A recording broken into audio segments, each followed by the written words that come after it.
Sejam muito bem-vindos e bem-vindas a mais um episódio do João Cast. Para quem me conhece, eu sou o João. Para quem não me conhece, eu sou o João também. Não muda absolutamente nada. E hoje eu tenho o prazer de receber uma pessoa muito especial, que eu conheci há pouco tempo. Ela tem 52 anos, tem muita força e muita garra. Ela é formada em Serviço Social pela Toledo, aqui em Presidente Prudente. É apaixonada pela gestão pública.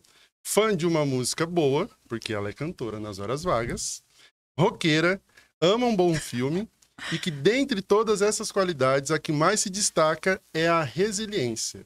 Eu dei um Google, porque a gente usa essa palavra muito e a gente às vezes não sabe o significado, né? Na física, essa palavra, resiliência, ela é usada para definir a propriedade de alguns corpos de retornar à forma original após terem sido ou sofrido alguma deformação. E para nós, seres humanos, a resiliência é a capacidade das pessoas superarem seus problemas com mais tranquilidade, passando por eles com mais leveza e sabedoria. Por isso, escolhi essa palavra para definir ela, que é a mãe do Léo, do Pedro e da Marina. Seja muito bem-vinda, Márcia Cristina Puríssimo. Nossa, que lindo! Um aplauso, tô emocionada! Não que foi pouca coisa, viu? Não, que apresentação maravilhosa! Nossa, tô emocionada, que lindo! Já podia acabar aqui, né? Nossa, muito!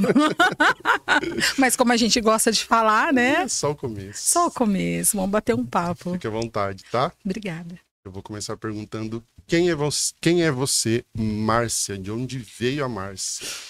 Ai, vamos lá. A Márcia é uma longa história, né? 52 anos, daqui a um mês e meio eu vou fazer 53.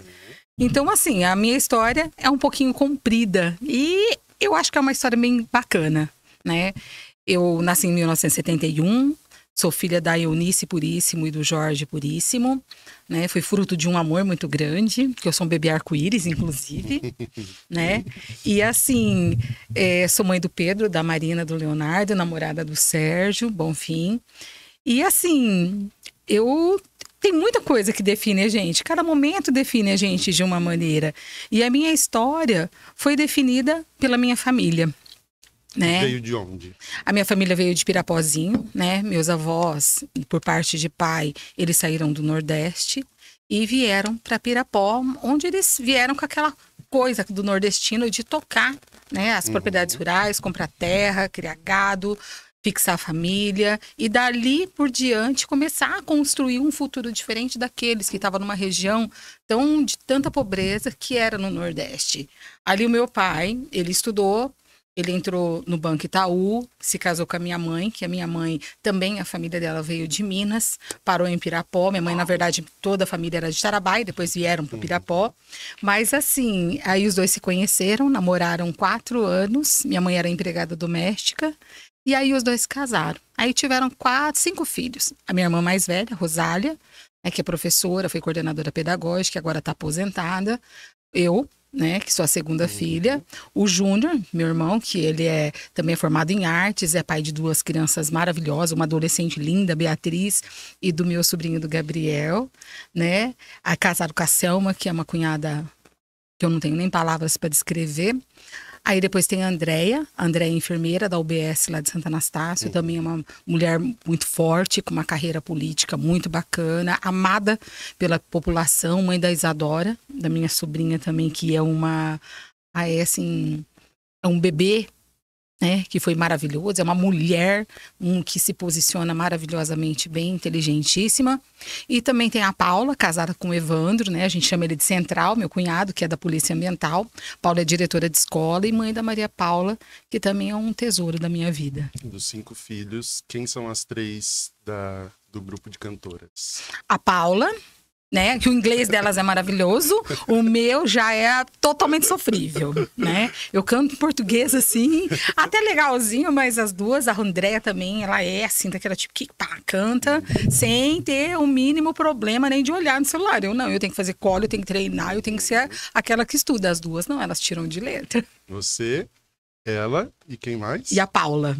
A Andréia e a Paula. Andréia e Paula. Isso. Eu tive a oportunidade de ver um vídeo e fiquei encantado. Ai, que gostoso, Se que vocês bom. não gravarem um EP pra amanhã, Eu não perdoo vocês. Ai, Já vamos ver. sabemos que vocês são em 5. Seu pai veio do Nordeste exatamente de onde? Olha, veio de Viçosa, né? Souza, Isso, Ceará, Ceará. do Ceará. Família... Era uma família, né?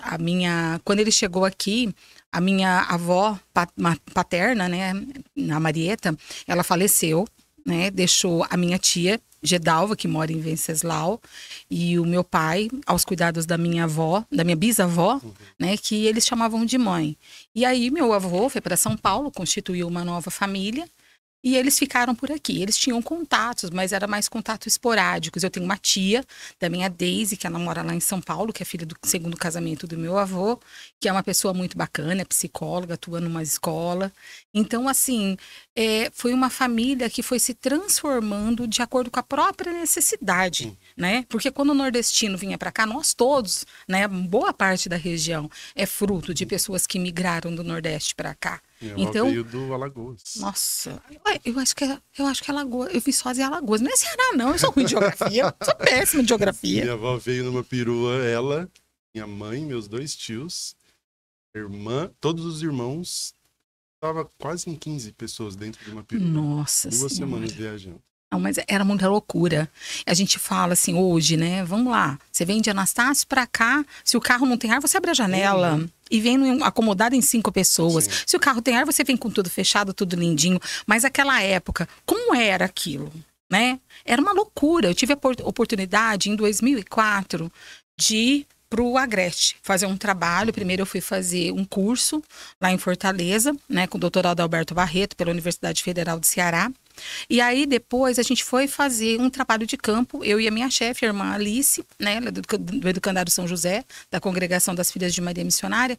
Aí nós fomos para a Independência e fomos para a região do Crato. Então, assim, a hora que nós passamos pela praça, as crianças estavam embarcando dentro do transporte escolar. E o que que era? Era um caminhão com tábuas e as crianças iam sentadas lá. Aqueles banquinhos de fora a fora. Enquanto aqui no estado de São Paulo era ainda, em 2004, já exigido um transporte escolar adequado, dentro das normas preconizadas pelo MEC, chegava lá no Nordeste, ainda tinha toda essa dificuldade. E nem por isso as crianças e as famílias deixavam de levar essas crianças para a escola. Ou outras escolas que era relacionada à parte agrícola, que era um trabalho que eles pegavam todas as crianças e adolescentes da zona rural para aprender a como cultivar as propriedades rurais desde cedo, para que a pessoa não perdesse essa aliança, né, com a terra, né, esse vínculo. Então as crianças já iam para lá e aprendendo. Então era assim, era uma escola que era sustentável, era a coisa mais linda do mundo. Então a gente andava praticamente 60 quilômetros naquela estrada de terra, aquela loucura e aquelas crianças todas lá se matando de aprender. E é uma coisa tão bacana que daí a gente não entende, né? Porque no Enem, no Nordeste, é aquela potência na hora de fazer uma redação, é só nota 1000, só notão lá.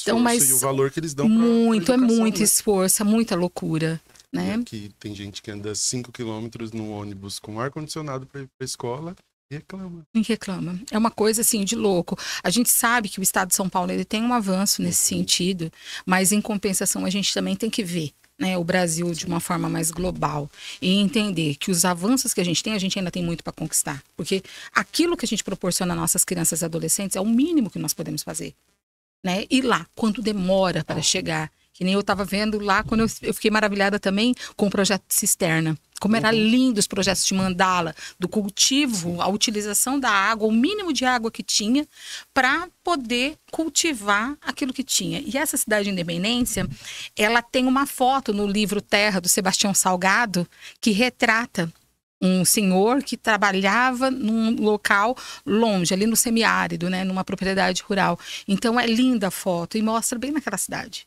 Então, assim, é de uma cultura tão viva, uma coisa tão palpável e tão pungente, que a gente até assusta na hora que vê tudo isso. Parece que não é real. Não parece. Não parece que é tudo isso que a gente vê na nossa região, que a gente tem até uma comodidade, né? É totalmente diferente, mas fez muito parte de mim aquilo, na hora que eu cheguei.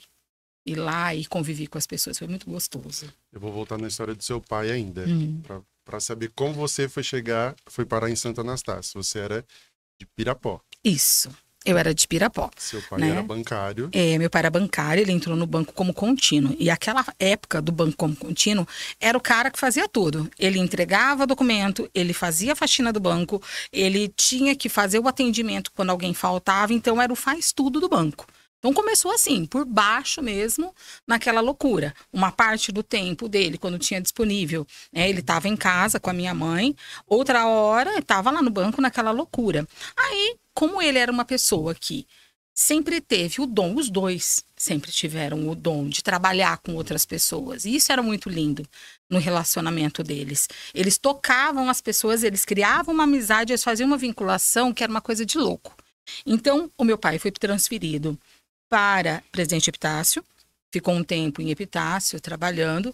Aí depois, viram o potencial dele, colocaram ele para ser vice-gerente lá na agência de Venceslau. Aí de Venceslau ele assumiu uma gerência lá em Marabá, e de Marabá foi para Flórida Paulista. Aí, quando a gente estava na Alta Paulista, foi assim, era um período muito gostoso, que a gente era adolescente, estava em Flórida, era uma cidade maravilhosa. Aí, depois, ele foi transferido para Anastácio. Aí, foi quando a gente mudou, né, lá para lá, mudei do lado da casa da avó do Sérgio, da avó Anitta. O meu irmão e o Sérgio brincavam de carrinho no fundo do quintal de casa. Então, assim, a gente fez alguma amizade, porque ele estava ali perto, o Júnior ali também, eles na mesma idade, eles chegaram até a estudar juntos. Aí a André e a Paula tinham mais ou menos a idade da Suzy, né? Então criou um vínculo, e daí foi uma história que se construiu ali, né? A história do meu pai. E você chegou em Santo Anastácio com que idade? 11 anos. Tá na quinta série. Quinto ano hoje, né? Não era quinto ano, hoje seria quarto ano. Então foi a quinta série, eu fui estudar no Alice Maciel. Eu não era uma santa, não. As minhas professoras que o digam. Ainda bem que você reconhece. Não, eu tenho que reconhecer, né? Meus filhos perto de mim são os amores. Porque assim, eu era danada. Eu era daquele assim, de contestar. Né? Isso aí, o Pedro tem muito meu nisso aí. Nunca fica num resultado final de nada. A gente sempre contesta e fala. Eu era desse jeito. Por quê? Porque e era muito bom, gente. Estudou todo fundamental e médio em Santo Anastácio. Em Santo Anastácio. E aí, escolheu o serviço social. Agora Ou o serviço social te escolheu? Na verdade, vamos lá. Eu falo, tudo comigo é na verdade, então vamos lá. É aquela coisa, eu tive... A minha mãe e o meu pai, eles sempre foram partes da Igreja Católica. Meu pai era ministro da Eucaristia, minha mãe também. E os dois eram apaixonados por jovens, eles trabalhavam muito com grupos de jovens. Até hoje, os jovens de Anastácio que passaram por eles lembram desse período.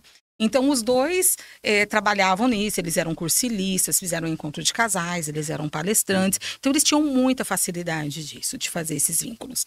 Então, assim, a minha mãe, né, meu pai faleceu com 40 anos, né? E, assim, foi muito doloroso pra gente, porque a gente perdeu eles muito cedo. Eu tinha 12 anos, meu irmão tinha 10.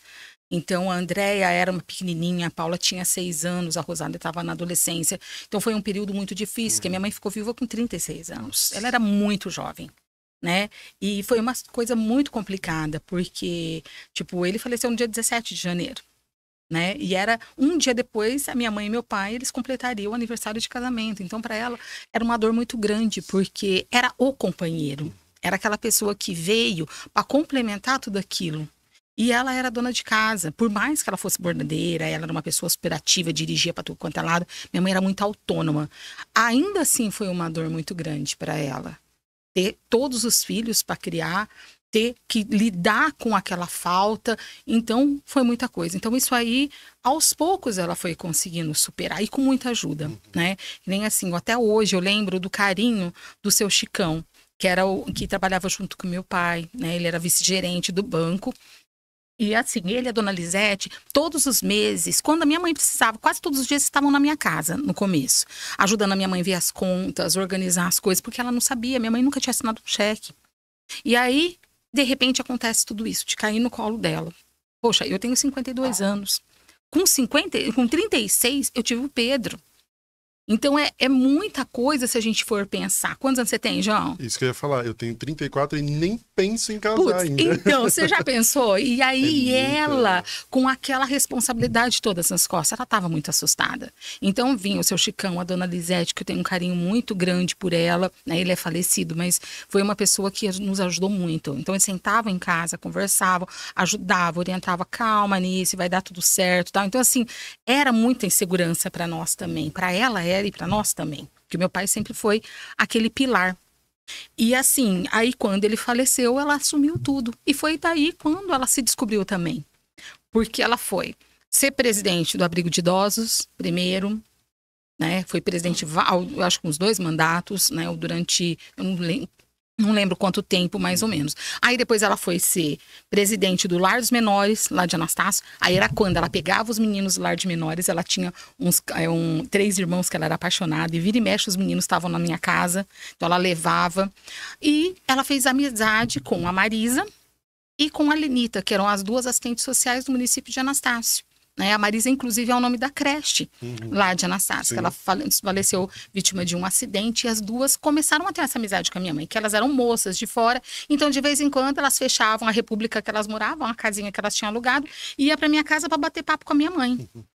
E a minha mãe começou a se apaixonar por serviço social. Aí ela falava, ai, você podia fazer serviço social. Mãe, não quero. Não, você tem que fazer serviço social. Por que você não faz serviço social? Aí veio a Adriana Ramalho, mulher do Dr. Talmir, aqui de Prudente. E veio fazer uma amizade com a minha mãe também, porque a minha mãe estava em tudo, estava em todas. Aí fizeram uma amizade e a minha mãe faz serviço social e eu não. Aí, nisso... Você queria o quê? Se não fosse serviço... Na verdade, de novo, eu queria ir para os Estados Unidos com a minha prima. Minha prima, né, a Vânia, ela decidiu ir morar nos Estados Unidos e precisava de alguém que ficasse tomando conta do filho dela. Aí tudo bem. Aí nossa, a hora que ela falou pra mim, me convidou, imagina, 16 anos, fazendo magistério, vendo a possibilidade de mudar pra fora, ver um mundo diferente. Então, nossa, hoje, se meus filhos falarem isso pra mim, eu caio dura roxa seca. Mas eu fiquei assim, louca, empolgadíssima. Mãe é tudo igual. Antes de você concluir sua história, senão eu vou esquecer, minha mãe, eu tinha acabado de sair da empresa lá em Santa Anastácia que fechou. Então, recebi acerto e falei pra minha mãe, eu vou fazer intercâmbio na Irlanda. Ela falou assim, você não vai. Eu falei, eu vou. Ela falou, você não vai. Eu falei, eu vou. Vim aqui em Prudente. Vi tudo que precisava de documentação e tudo. Eu falei, eu vou. Ela falou assim, se você for, eu ligo na Polícia Federal, falo que você tá fugindo do país e você não vai. Meu Deus. Eu não fui. Aí eu sei, não, mas eu acho que eu tenho medo da tua mãe.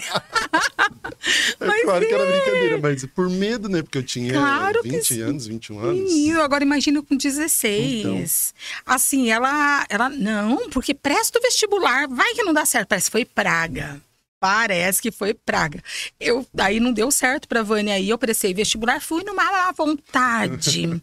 Numa má vontade que eu cheguei na faculdade, baguncei no vestibular. Fiz a redação de qualquer jeito. Aí a minha amiga, a Eliane, que eu te falei, né, de Santa Cruz do Parecis, né, ela fez tudo com uma seriedade, que ela queria fazer serviço social. E eu fui no vácuo. Olhei a fila do direito, tava lotado. Falei, eu não vou na fila do serviço social que tava com menos gente. Tá. Fácil. E pau, entrei na fila. Cheguei lá, fiz o vestibular, aí a Eliane, nossa, você deve ter ido muito mal, que não sei o quê. Eu falei, Eliane, não quer saber? Vai lá ver o resultado, porque na Toledo você tinha que ir, porque ficava aquele monte de nome, tudo nas paredes, grudado, né? Tá. Aí essa menina começou a ver. Começou de baixo pra cima pra encontrar nossos nomes. Aí ela chegou e encontrou o dela. Ai, passei, tá? Aí tudo bem. E procurava o meu. E ela me xingando já. A hora que ela viu, eu passei em 6º lugar. Falei, como eu fiz isso? Aí tinha 100 e poucos inscritos, 120, se eu não me engano, mulheres. Aí o meu tava lá em cima no 6º. Ela chegou com uma raiva na nossa república, que ela queria me matar. Que ela falou, você não queria ir, você não estudou, você levou tudo na bagunça e você passa mais cedo. Passei, né? Aí foi assim que eu fui parar no serviço social. Isso você já morava aqui em Prudente? Morava, porque eu comecei a trabalhar com 17 anos aqui. Eu comecei a trabalhar com a Miriam Samorano, ela também é cantora, era psicóloga, né? Ela trabalhava no Detran, fazendo aqueles testes psicotécnicos, tinha, né, um espaço. E aí eu ajudava ela, que ela me convidou, e depois à noite eu ia para a faculdade. Então, eu utilizava esse dinheiro para bancar minha faculdade e para bancar a morada aqui em Prudente, que não era brincadeira. Foram quantos anos? 4 anos. 4 anos. Então você escolheu, o serviço social te escolheu. É. Sua mãe escolheu para você. Só que assim, né? Eu não tinha juízo, porque eu tinha 17 anos quando eu entrei, ia fazer 18 em março, mas eu ainda tinha aquela cabeça de magistério, de colegial.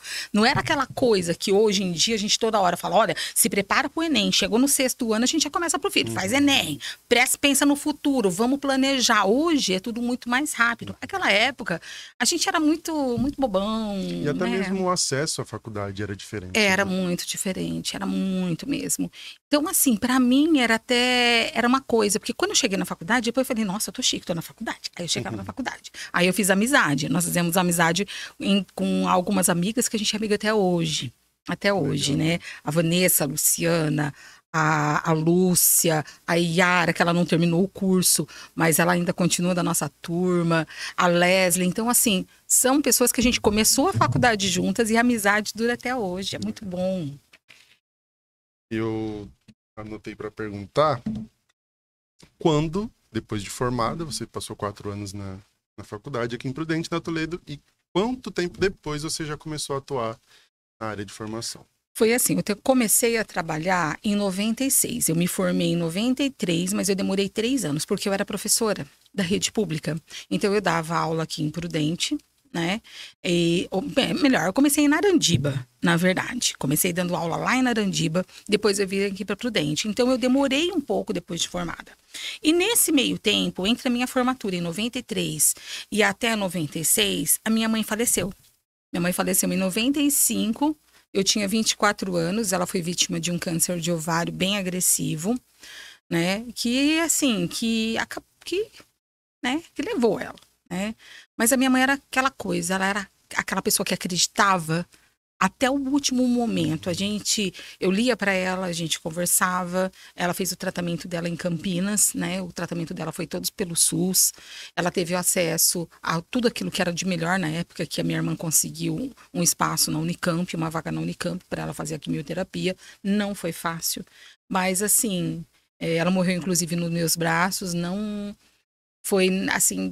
No começo foi uma coisa que me marcou muito. Hoje eu consigo falar sem chorar, né? Porque é aquela coisa. Aquele momento, o período que ela viveu comigo, que o meu pai viveu comigo, já foi um período em si que foi maravilhoso. Que eu só tenho que agradecer a Deus por isso.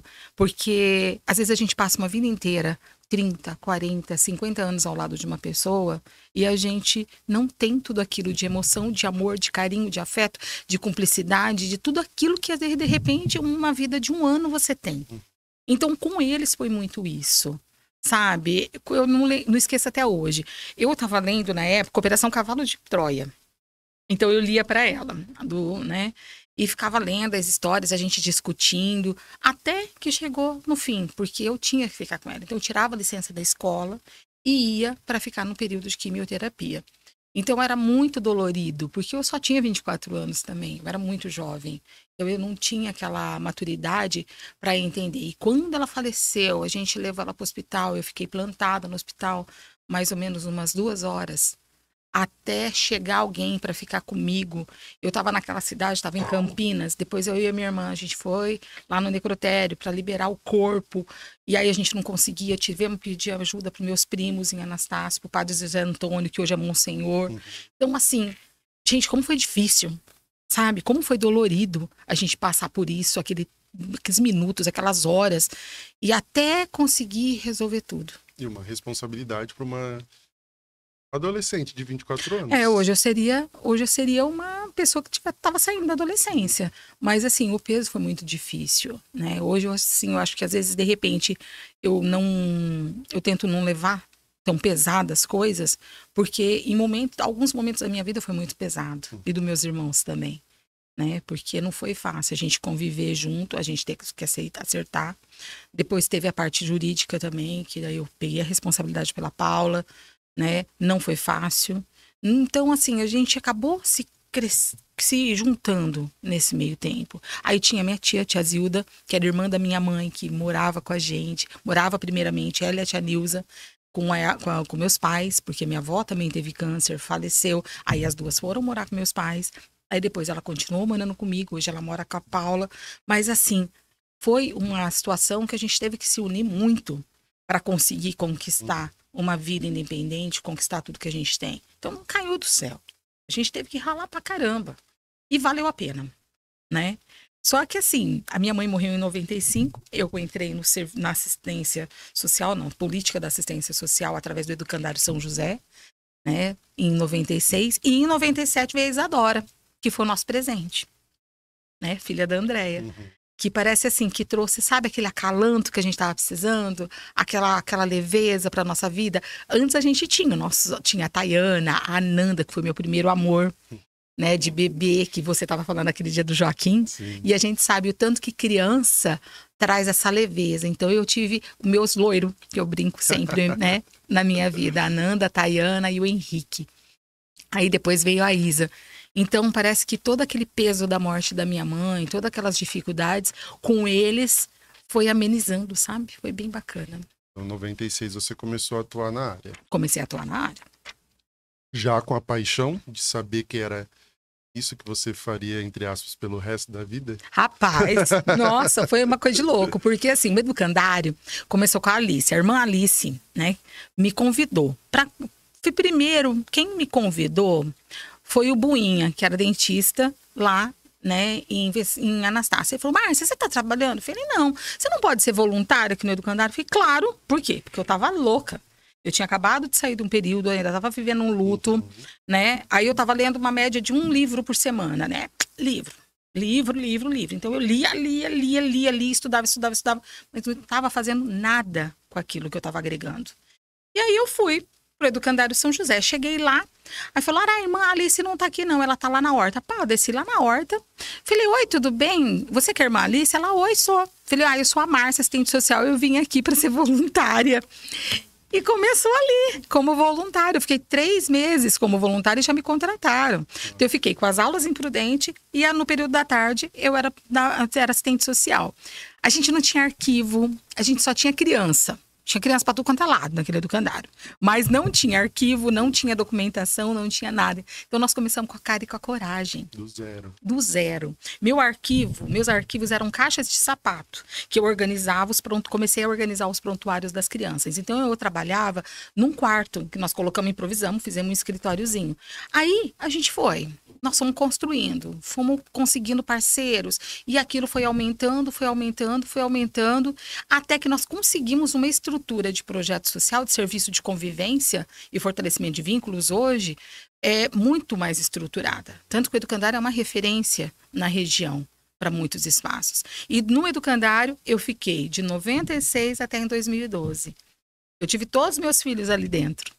Então, foi uma coisa, assim, que hoje eu tenho um carinho muito grande por aquele espaço. O Léo, hoje, é estagiário lá, na parte de informática. Então, assim, é muito gostoso você ver que você participou da construção daqueles espaços. O Educandário é para crianças que vão e voltam para casa, ou elas ficam lá como se fosse um internato, orfanato? Não, são crianças que vão e voltam, né? Tá. Eles, lá no Educandário, eles têm 2 serviços. Eles têm um atendimento das crianças de 6 a 15 e depois eles têm os adolescentes também de 15 a 17. E existe todo um trabalho também que as irmãs fazem com as famílias, com as mulheres, porque o carisma da congregação é a mulher. Então, o padre Jacinto Bianchi, que é o fundador da Congregação das Filhas de Maria Missionária, ele teve esse olhar diferenciado para o empoderamento feminino, quando nem empoderamento, né? A palavra empoderamento não existia. Uhum. E aí ele foi justamente trabalhando essa questão do papel da mulher do mundo, do potencial feminino dentro dos espaços de construção social. Isso era muito lindo. Eu fui lá na casa do padre Jacinto e fiquei muito emocionada quando eu fui. Porque você vê um homem, né, naquela época, em 1800 e pouco, trabalhando para formar uma congregação de irmãs. E com o carisma da mulher. Seguir a mulher da mesma maneira, ao espelho de Nossa Senhora, ao espelho de Maria. Porque Maria era missionária. Né? Maria, a partir do momento que ela disse o sim, ela se tornou uma missionária para construir, para gerar Jesus e colocar Jesus aqui. E as dores que ela já sabia que ia viver. Então, o Padre Jacinto, ele teve essa inspiração divina que fez essa construção desse processo da criação da congregação. E a visão para a mulher. A visão para a mulher. Vou pular uma pergunta para já engatar nesse assunto. É você falar sobre os papéis de liderança das mulheres, principalmente na área social. Estava conversando antes de vir para cá sobre a quantidade de mulheres que foram eleitas na nossa reta. Nossa, foi. Começa de lá de Epitácio, com a Cássia, Ruth em Caiuá, Venceslau a Bárbara, que já esteve aqui também, convidada, estava gravidinha, Piquerobi, Adriana. E cheguei a Anastácio e para no Parou. Luca. Então, assim, o que acontece? De um tempo para cá, a gente percebe que o espaço feminino dentro das secretarias, dentro do espaço de discussão política, aumentou.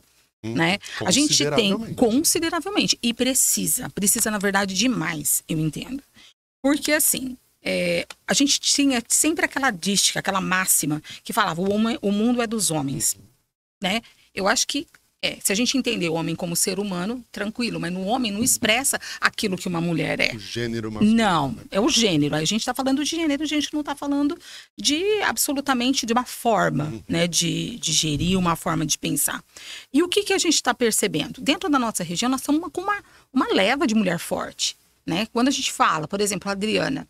A Adriana, ela trabalhou como secretária da saúde, ela era profissional da saúde, né, técnica de enfermagem, e foi lá, meteu a cara, ingressou na política e foi eleita. E tá trabalhando com uma governança muito bacana, né? Tanto que depois, que algumas notícias que eu acompanho bastante a prefeitura de Piquerobi, e vejo, né, que ela foi eleita uma das cidades que mais utilizou adequadamente recursos públicos. Não é para qualquer um. Sempre é destaque, todo ano é destaque. Sabe, é muito bacana isso e não é pouco. Porque quando a gente fala, olha, vai passar 6 milhões na tua mão. O dia que eu descobri isso aí, eu quase caí das pernas, que eu vi o orçamento de Anastácio. Eu falei, gente, morri, quero voltar para Ribeirão, que eu amo Ribeirão, né? E aí, por conta do Sérgio, o tempo todo ele falava, Márcia, vem para cá, vem para cá. Eu não queria, porque eu nunca quis um cargo de liderança. Eu falei, você quer saber? Eu falei, eu vou tentar. E fui.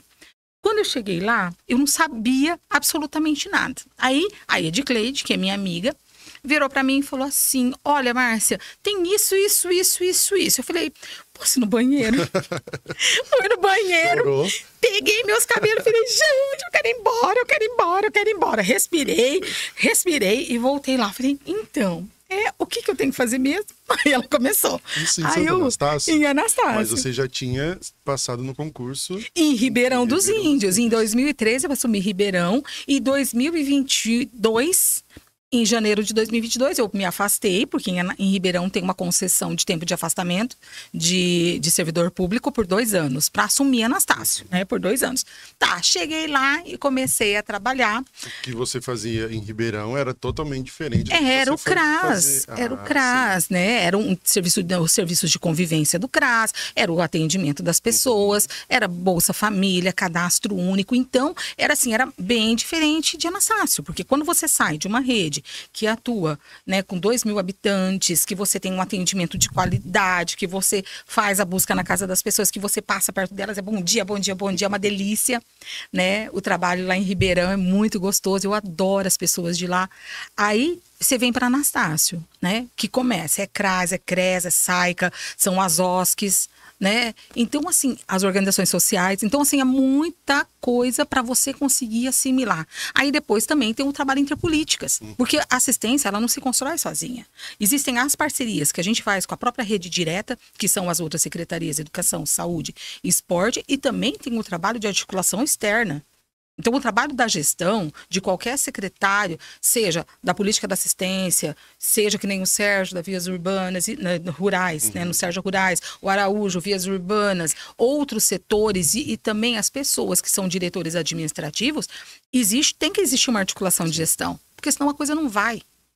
Né? Não vai, porque não adianta, o prefeito pode ser o melhor prefeito do mundo, mas se ele não tiver uma equipe que assuma, que faça e responsabilize e trabalhe, a coisa não vai andar. Com certeza.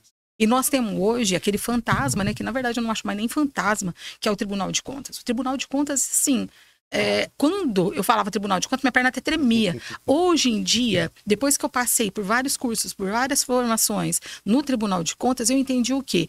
Que eles te dão algumas orientações muito bacanas para você melhorar o seu município.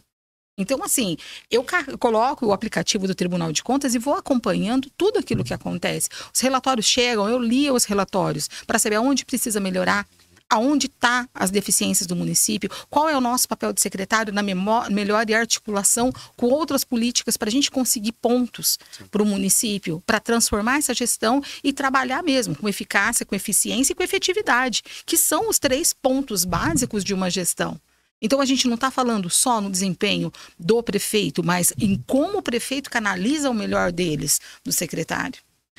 E é aí que eu chego nessa questão da mulher. Que olha a importância. Nós temos a Adriana, temos a Ruth, temos a Bárbara. A Bárbara, eu não sei nem como ela aguenta, né? Porque imagina, grávida, né? Com enjoo, com vontade, às vezes, daquelas emoções, porque grávida fica com as emoções à flor da pele.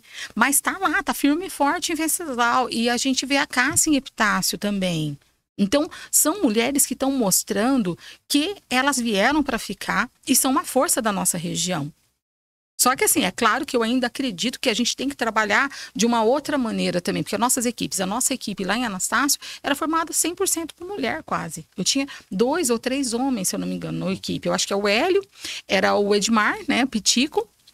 Tinha o Pedro, que trabalhava diretamente com a gente, e por último o Fabinho. 4 homens, o resto era tudo mulher. Aí você imagina a mulherada. Gente, era umas fera. Você conheceu algumas. Sim, né? Eu falo para elas, era a Márcia, a Daniela na Cova das Leoas. Não queria nem cair lá embaixo, porque senão era uma coisa de louco. Mas era muito gostoso conviver com elas, no sentido assim, elas me interpelavam o tempo todo. O tempo todo, Márcia, você fez isso? Márcia, você observou tal coisa? E eu, não, é isso assim. Ah, tá. Então, elas me cobravam muito, mas você só cobra de quem você sabe que pode dar. Sim. Senão você não cobra. Já vou engatar no nosso tema do apadrinhamento afetivo, que foi quando a gente se conheceu no final do ano passado? Novembro, né? Novembro. Não, foi outubro, final de outubro, começo de novembro. Foi isso aí. A gente se juntou Ribeirão, Anastácio e Querubi, fazer um evento do lançamento da campanha. Para quem não conhece, eu queria que você explicasse do comecinho do que é o apadrinhamento afetivo. Porque assim, em 2017, a juíza da comarca de Anastácia, a doutora Viviane, né, ela elaborou um projeto que já vinha, todo esse projeto não foi tipo, vamos criar um projeto aqui específico para a comarca de Anastácio. Não, já era uma determinação, né, do Poder Judiciário que se fizesse esse tipo de trabalho dentro de todas as comarcas. Então, a doutora Viviane, ela fez, né, um projeto, elaborou o projeto falando a respeito dessa necessidade do apadrinhamento afetivo. E o que é isso? Vamos supor que, de repente, eu tenho uma criança, que nem vocês lá, tem uma criança no serviço de acolhimento institucional, né? Aí, essa criança, ela gosta muito de esportes. Então, uma academia, por exemplo, de Anastácio, um profissional de Anastácio, pode ceder uma vaga para essa criança participar de um clube, participar de uma atividade, né, sem cobrar nada. Então, isso é um apadrinhamento, um formato de apadrinhamento afetivo, mas é em nível material.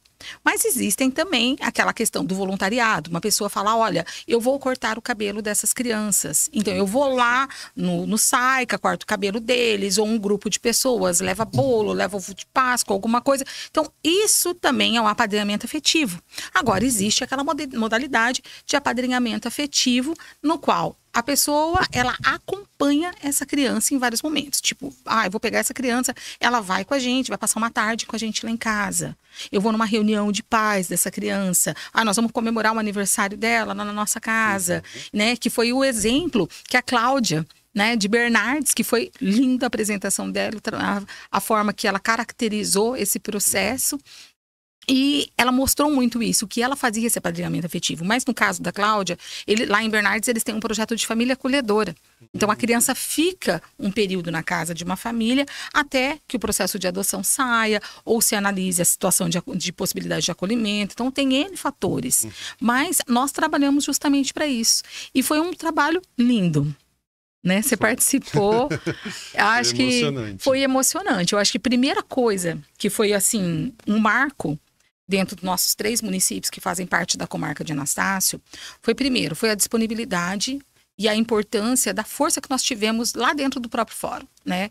A Lucilene Bertoni, né, que você entrevistou lá, que estava toda tímida, né? A Lene lá do fórum.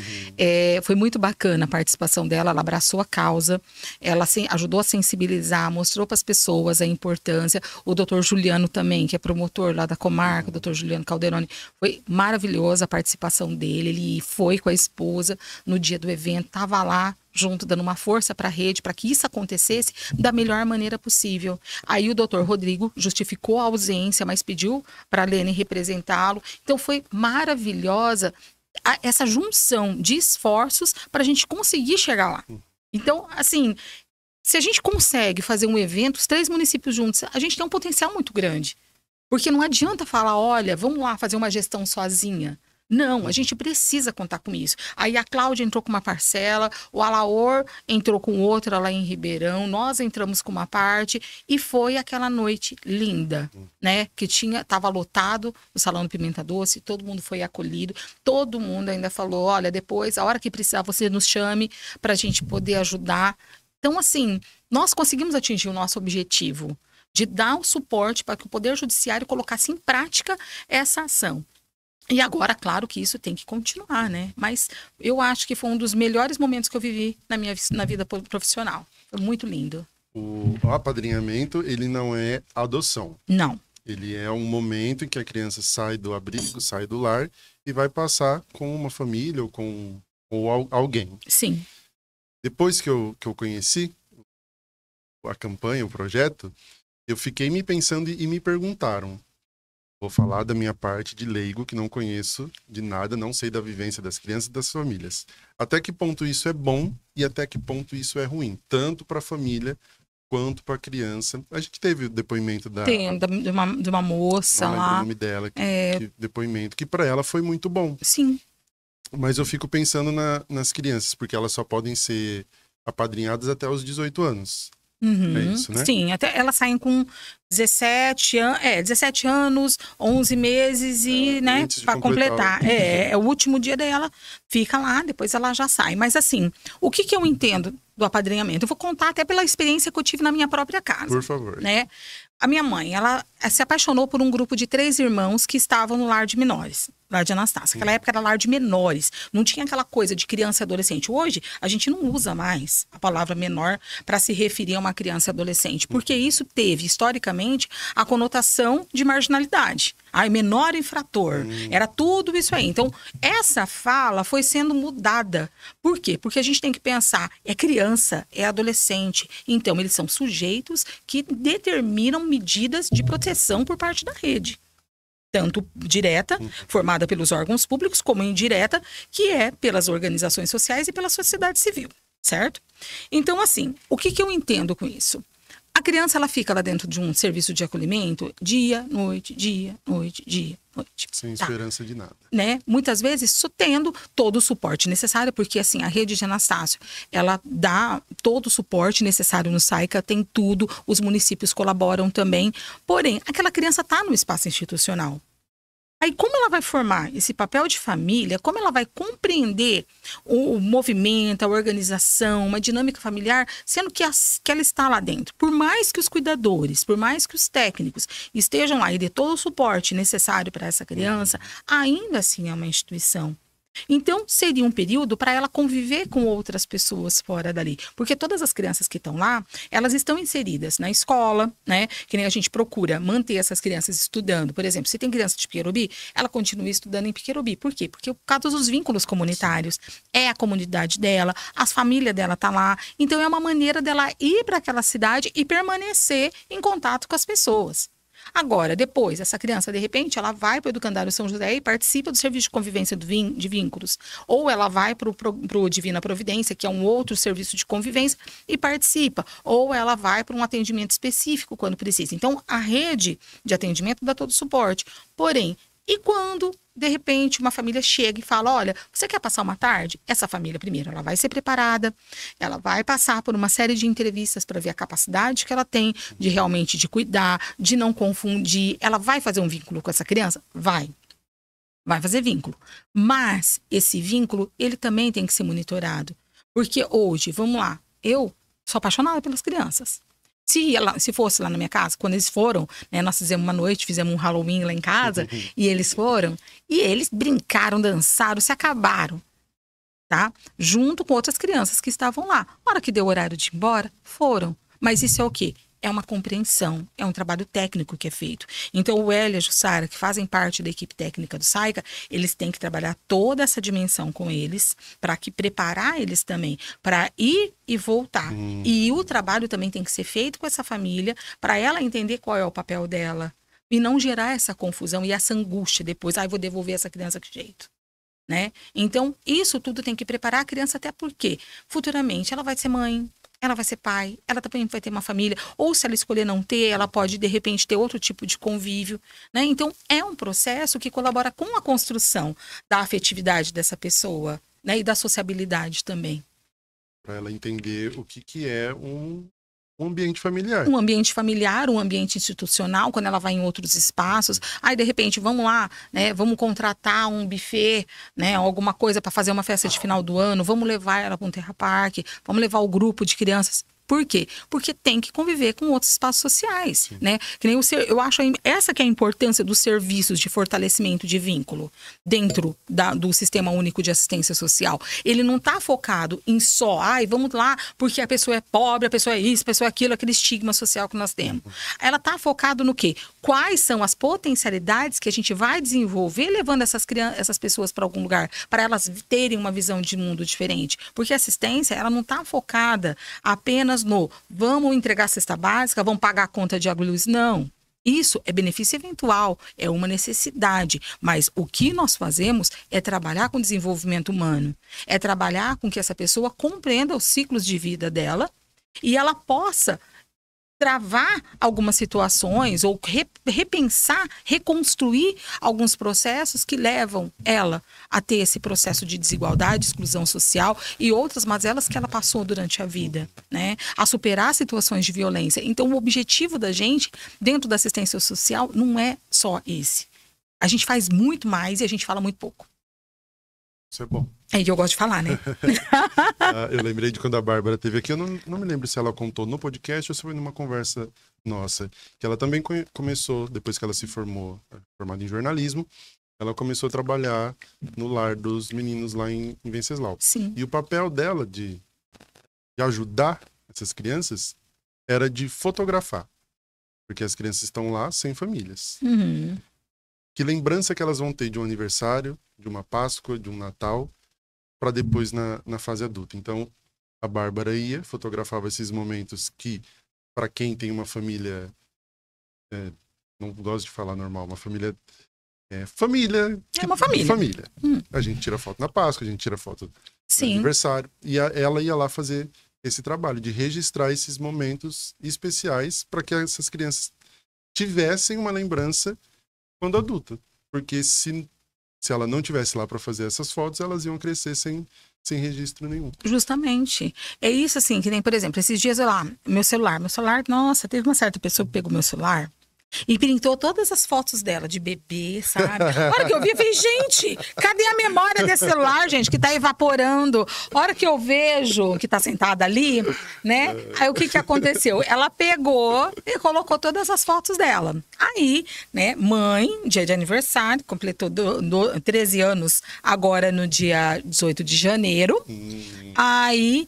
eu falei, vou fazer um Reels, né? Coloquei uma música, ficou lindo o Reels. Você colocou essas fotos, você quer acabar comigo, você quer... Tiramos, trocamos o negócio lá e colocamos as fotos dela. Mas assim, a gente tem essa memória, né? Que nem você falou. E assim, não é porque uma criança, ela tá dentro do serviço de convivência, né? O serviço, melhor, de um SAICA, né? Que é o serviço de acolhimento institucional para crianças e adolescentes, que essas crianças não têm que ter isso. Pelo contrário, ela tá lá dentro, os cuidadores são família para ela. As pessoas que convivem com ela são família. E eles comemoram junto. Então, lá em Anastácio, quantos momentos a gente vê de cuidador assim, apaixonado pela criança, ou às vezes chamando a atenção da criança porque quer o melhor para ela, ou do adolescente, ou sofrendo junto por uma determinada situação.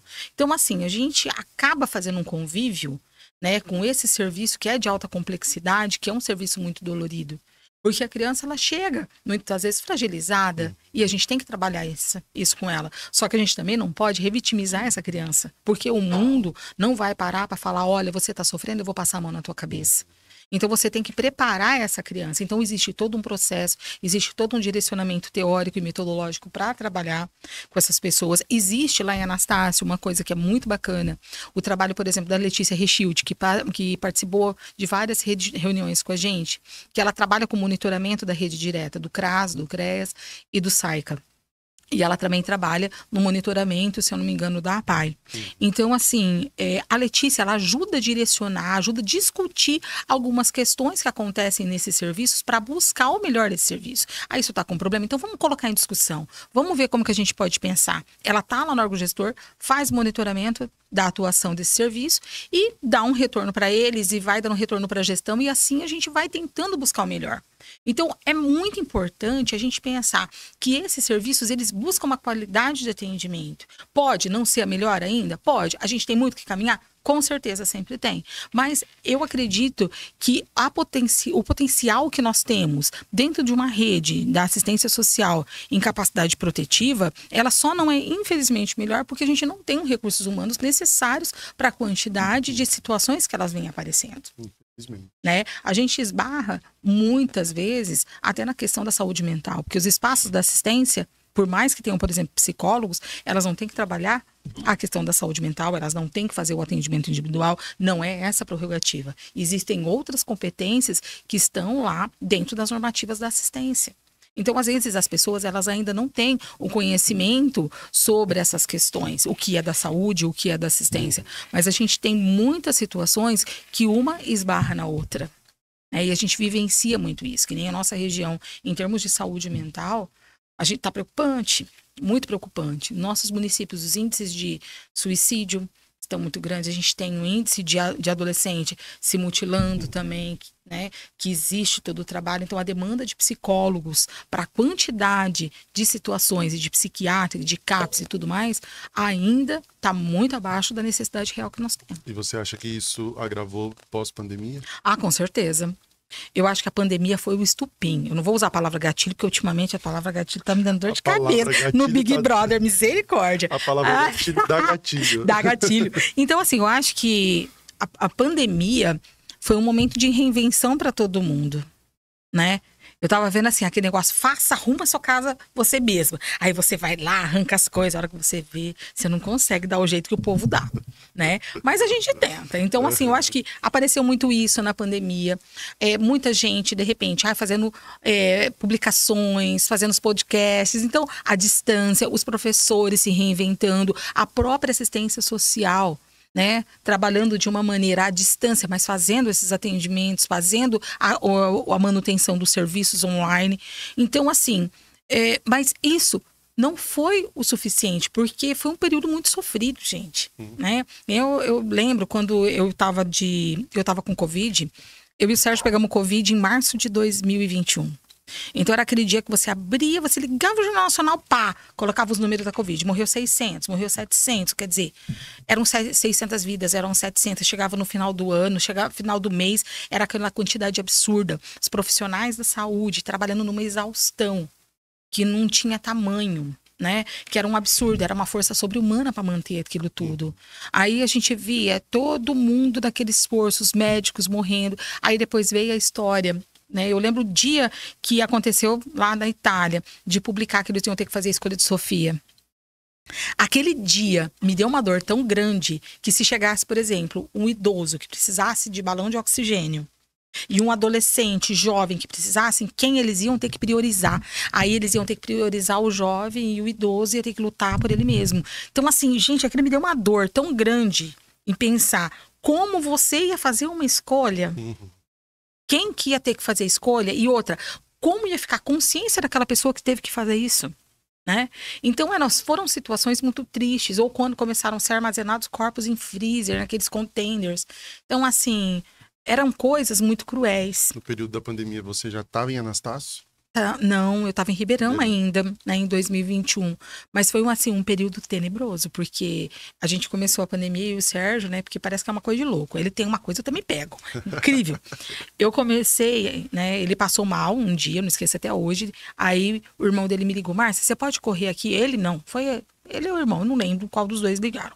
Dá pra correr aqui pra levar o Sérgio, porque o Sérgio tava desmaiando. Imagina, grandão, né? Peão, grande, alto. Aí fomos pro hospital. E eu tava desmaiando mesmo, ele não tava conseguindo parar em pé. De mal que tava. Aí nisso eu liguei pra minha casa, liguei pra minha irmã, pra Andréia. Aí a Andréia falou, Márcia, fica aí, nem volta. Por quê? Tava o Sérgio, a dona Vera tava com Covid, eu e o meu cunhado. Então, assim, era muita carga viral dentro de uma mesma casa. E aí começou. No começo, nós fomos fazer tomografia. Minha cunhada estava em Paranavaí. Ela falou: não, vocês podem fazer tomografia para saber como é que tá esses pulmões. Vamos fazer tomografia. Chegamos lá, fizemos a tomografia, entrei com a minha sogra, né? Ela fez tudo certinho, saiu da máquina e tal. E o cara me colocou na máquina. Aí, entrei na máquina, fiz a tomografia, o cara parou a máquina, entrou lá dentro da sala, ajeitou alguma coisa, eu falei, pronto, me lasquei. Aí, deu 25%. O Sérgio entrou com 25%, né, de pulmão infectado, eu também. Aí eu liguei pra minha amiga, pra Jucicleide, que é médica. Liguei pra ela, falei, Ju, eu acho que vai dar ruim o meu exame. Ah, você tá louca? Velho, não pode fazer um raio-x que acho que tem câncer. Falei, Ju, eu acho que dá. Aí chegou meu cunhado. Ô, Márcia, ó, você e o Sérgio não tá numa situação muito boa, não. Eu falei, eu já sabia. Aí eu tirei foto, mandei pra ela. Aí ela já ligou. Pelo amor de Deus, você tem que se cuidar. Olha o que você tá fazendo. Falei, mudou. A véia agora não é louca. Olha. Então, e assim, aí foi só descida. A hora que chegou no terceiro, quarto dia, meu Deus, aí eu desmaiei. Aí eu já não aguentava parar das pernas, até que nós fomos internados. Aí quem cuidou da gente foi o Dr. Neto. Eu nem sei até hoje que o Dr. Neto deu pra mim. Eu não quero nem saber também. Mas funcionou. E assim, o bicho era ferrado, porque ele foi lá tranquilizar minha sogra, porque era um momento de pânico. Então a presença dele tranquilizava. Foi lá, conversou com ela, explicou tudo certinho, foi super bacana. E com a gente também, eu até brinco, né? Falo, nossa, tratou super bem do Sérgio, porque também ele era veterinário, aí ajudou mais ainda, porque os dois se entendiam na fala. Então, assim, foi muito bacana, porque eu acho que as pessoas tiveram muita solidariedade. Pena que o nosso mundo não aprendeu com tudo aquilo que a gente viveu. Parece que foi há muito tempo e as pessoas não deram valor à vida. Não deram valor à vida. Porque hoje, se a gente fosse pensar aquilo que a gente passou, a gente tinha que estar, assim, um protegendo mais o outro. As pessoas sendo mais solidárias para isso. Mas não, o que a gente está vendo? As mesmas formas de se relacionar. A mesma raiva, as mesmas picuinhas, as mesmas bobeiras, que depois, no final da vida, não vai adiantar nada. Né? É isso que é a questão.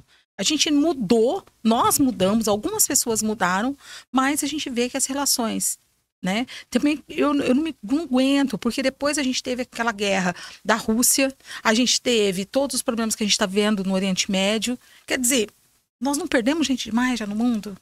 Que valeu, né? É intolerância. Pra quê, gente? Pelo amor de Deus. O importante é o ser humano. A gente tá bem, tá vivendo bem, você tá tranquilo, tá fazendo melhor pra você? Ótimo, beleza, bacana. Agora, nós estamos num mundo tão complexo que as pessoas ainda não perceberam que nós tivemos muito mais perdas do que ganhos. Então, isso não tá sendo avaliado ainda. Mas estamos aí. E você começou em Ribeirão, foi pra Anastácio, passou por tudo isso e agora tá de volta em Ribeirão. Em Ribeirão. Voltei lá pro meu cargo no CRAS e foi uma coisa assim, super gostosa. Porque teve gente que foi lá só para me abraçar. E como que foi a despedida de Santo Anastácio, antes de você contar a chegada dele? Eu acho assim, sabe? Fizeram um almoço para mim lá no Gaivota. Aí depois fizeram uma festa lá dentro da prefeitura, mas eu acabei não indo na festa porque a gente tinha uma reunião para fazer e tava tudo com muito em cima, porque a gente estava numa situação. A Edicleide, né, que é uma das técnicas que trabalha com monitoramento, ia operar. A Bia, que começou com um novo trabalho de gestão, que assim, a gente ficou muito feliz, porque a Bia, ela é advogada, formada em Direito, ela é escriturária, passou no processo, no concurso do ano retrasado, eu acredito que ela começou em 2022. 2022 ou 2023, eu não lembro ao certo. Mas aí a Bia assumiu a secretaria. A Bia é super jovem. Eu acho que ela tem uns 27 anos. Nossa. Então, é isso que é a beleza da situação. Porque nós temos lá na equipe do Duca, a gente tem a Laurinha, que é super jovem, né? Aí ela é da parte de obras, né? Secretária de obras. E depois a gente tem o Matheus Ferrari, que também é um menino super jovem, que tá na pasta do esporte. A gente tem o Ian, que trabalha com a tecnologia, que é um menino também muito novinho. E agora a gente tem a Bia. Então, assim, a beleza disso tudo é você pensar que existem pessoas mais velhas, que nem o Duca, que vai fazer, eu acho que 85 anos. 85 anos, o Duca. E a gente tem o pessoal que está na casa dos 20 ainda. Então, a diversidade de um grupo é muito grande. A gente já tem pessoas que estão aposentadas, que já deram muito na vida. E a gente tem aquele pessoal que está começando a engajar agora. Então, assim, quanto mais diverso é uma equipe, quanto mais possibilidades isso tem, mais é o formato da gestão dar certo, mais a possibilidade dessa gestão engajar. Então, assim, eu acredito muito no potencial humano e eu acredito que os jovens têm mesmo que estar indo para os cargos de liderança porque eles têm uma outra forma de lidar, eles têm um outro acesso, uma visão totalmente diferenciada. Não é uma visão que nem a gente que é condicionada a padrões antigos, a outras coisas. Então, isso tudo traz uma beleza, traz uma riqueza muito grande. Sim. De volta a Ribeirão dos Índios, como foi? Foi uma gostosura. Porque assim, né? Eu cheguei lá, encontrei meus amigos, né? Eu encontrei o Rony, o Shelly, que eu não tenho o que falar dele. O Rony é aquela pessoa que eu amo de paixão, né? É um amigo, é um irmão, é aquela coisa. Às vezes a gente não escolhe o irmão que a gente tem, mas a gente escolhe os amigos, ou melhor, Deus faz as escolhas para nós. Aí encontrei com ele, encontrei com todas as pessoas lá do CRAS. Algumas estavam de férias e retornaram essa semana, mas aí eu fiquei um tempão com a Dorita. Aí a minha chefe foi lá, já pra gente poder conversar, já para ver as possibilidades de trabalho. Então foi uma coisa muito gostosa, foi um retorno muito bom. Encontrei com a minha amiga Maristela Volpe, que era uma parceira maravilhosa nos trabalhos, que ela é psicóloga, né? E também aquela coisa, a Maristela é super bebê, né? Tem idade para ser minha filha, mas é minha companheirona de trabalho, né? A gente dá muita risada junta. Encontrei a Tita, encontrei, assim, nossa, toda a minha turma. E faz pouco tempo que você voltou para lá. Desde o dia 18. Dia 18 foi meu primeiro dia lá. Nossa, bem comecinho, então faz muito pouco tempo. Só que assim, Ribeirão é aquela cidade, tem 2.000 e poucos habitantes, né? 2.200, se eu não me engano. Mas é uma cidade muito fofa. É uma cidade que tem muito potencial, que dá para você fazer um trabalho muito bacana, porque as pessoas têm aquela coisa de comunidade pequena, todo mundo se conhece, existe uma proteção muito grande, existe uma cultura local muito rica, que nem a folia de reis de lá, seria uma coisa maravilhosa, por exemplo, para fazer um trabalho fotográfico. Ainda tem? Tem folia de reis. Acabou. Não, lá tem. Então é uma coisa que é preservada pela comunidade. A religiosidade de lá é uma coisa muito interessante também. As pessoas são muito religiosas. Então seria interessante essa folia, por exemplo, passar por um trabalho de cultura em cima, porque existem poucas expressões desse tipo dentro da nossa região. Sim, aqui. São poucas, né? A cavalgada. Isso que eu ia falar, nossa, é muito forte. Nossa, a cavalgada é linda. Teve uma vez ainda na cavalgada, há muito tempo atrás, as crianças eram pequenas, foi logo quando eu comecei a trabalhar em Ribeirão. Aí eu levei eles, não tinha gente para servir. O Leonardo, o Pedro e a Marina ficaram me ajudando a passar prato, pequenininhos lá. E assim, era uma coisa mais linda do mundo. Ela lotava de gente, a comunidade ajudando, e a gente trabalhando, e aquelas idosas juntos. E em falar em idosas, elas faziam uma coxinha de mandioca. Que era Nossa Senhora Aparecida. Era coisa de louco. Então, assim, é uma riqueza cultural muito grande, é uma riqueza pautada na terra, no trabalho do agricultor, do trabalho de pessoas que vão fazendo aquele espaço gerar renda, né? Que vão trabalhando também com os vínculos, com o vínculo empregatício. Então, tem tudo isso que também ajuda a desenvolver a economia local, né? É pequena? É uma luta para conseguir manter um município pequeno funcionando? Sim, mas a qualidade de vida que se tem lá é uma coisa de louco. Eu falo, às vezes as pessoas me perguntam o que você foi fazer de volta em Pequerobi. Você é formado, você tem uma visão diferente de quem mora em cidade pequena. Eu falo que eu voltei para viver bem. Sim. Porque Pequerobi é um pouquinho maior do que Ribeirão dos Índios, mas é um lugar que você vive bem, tranquilo, com paz. Tem os sempre entreveiros, que nem diz minha tem. avó, né? Ai, mas se entrever, não tem fofoca. Fala sério.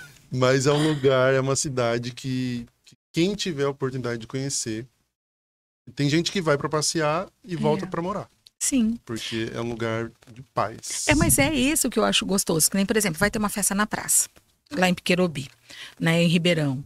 Nossa, gente, é uma coisa de louco. Todo mundo se iguala. Não existe aquela coisinha de falar, olha, fulano só anda com Beltrano. Não existe aquela estratificação, né? É todo mundo igual, todo mundo tá festando junto. Então é uma coisa muito gostosa. As pessoas pegam as cadeiras, colocam na frente das casas. É uma delícia. Então isso é o bacana de você estar numa cidade pequena, né? Eu aprendi muito com o Anastácio. Não vou falar, porque assim, me mudou. Eu aprendi a ter mais respeito pelos meus nãos. Né, que eu era uma pessoa que tinha um pouco de dificuldade de falar não. Aí agora não, eu consigo me posicionar muito melhor. E eu tive pessoas, que nem eu, né, voltando até a falar das menininhas, que nem o grupo de trabalho administrativo era formado só por jovens. Né? Tinha a Júlia, a Tainá, a Luana, a Maísa, que passou comigo. Era um barato. Elas traziam uma leveza para o trabalho da gestão. Para mim, que né, os dias que eu queria arrancar meu cabelo, que eu estava apavorada. E assim, tinha dia que elas combinavam. Ai, vamos com um tênis branco, calça jeans de shopping e camiseta branca. Chegava às 3 igual, às 4, né? A Luana ainda não fazia parte. Aí eu olhava e falei, gente, o que aconteceu aqui? As gêmeas. Por que eu não tô igual? Então era assim, é tão gostoso você Leve, ver né? isso, sabe? Traz uma leveza muito grande, porque o cotidiano da assistência é só problema. O cotidiano de todas as secretarias é só problema. Sim. A hora que você abre, assim, o teu Facebook, o teu WhatsApp, da frente a gente faz até assim, né? Ai, minha Nossa Senhora, que Deus me proteja. Mas é aquela coisa. Por quê? Porque esse é o cotidiano. Então as pessoas têm que ser mais leves pro trabalho. Porque senão é uma coisa, assim, que tudo vira angústia. E não é por aí. Pelo menos assim, na minha compreensão, nada que você vive, seja no trabalho, seja na família, e seja na tua relação com as outras pessoas, que tem que ser uma coisa tão pesada. É uma vida só que a gente tem. E se a gente, de repente, leva tudo pro sofrimento, tudo pro peso, porque a minha história foi sofrida, tá, mas de quantas também foram? E foi uma história de superação, né? Uma história de resiliência, que nem você falou. Sim. Então, assim, ser resiliente tem que ser meio de vida. Né? Não dá para ser só a hora que a gente pode ser resiliente. Se de repente eu vou encarar tudo com dor, eu vou envelhecer mais cedo, eu vou criar ruga, aí eu vou ter cabelo branco, que olha que tá uma coisa de louco, mas tudo bem. Então, assim, a gente também tem que estar feliz, se perdoar mais também e viver com mais qualidade. Pedir para os nossos assistentes confirmarem quanto tempo já tem de podcast. Nossa, a gente fala, hein? A gente fala. Deus, a gente fala. E a gente já está extrapolando.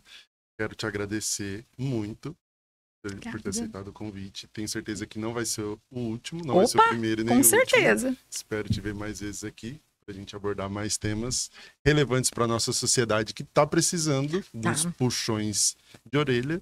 Com certeza. Para voltar, não, para aprender a viver em sociedade, que eu acho que é o que mais falta para nós seres humanos. Agradecer muito, muito, muito pela presença.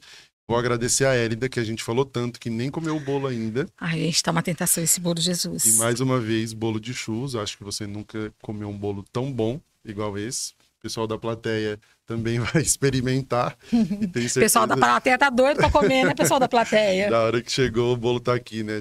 Tá dando... A barriga já tá roncando de Ai, fome. que delícia. Obrigado. Ai, eu que agradeço. A gente se vê mais vezes por aqui e por aí. Muito obrigada. Bom? Você que assistiu até aqui, por favor, vou falar aquela frase clichê. Curta, comente, compartilhe, para que mais pessoas vejam o nosso canal, tá? Muito obrigado de novo, não vou me cansar de agradecer e até o próximo episódio. Tchau. Obrigada.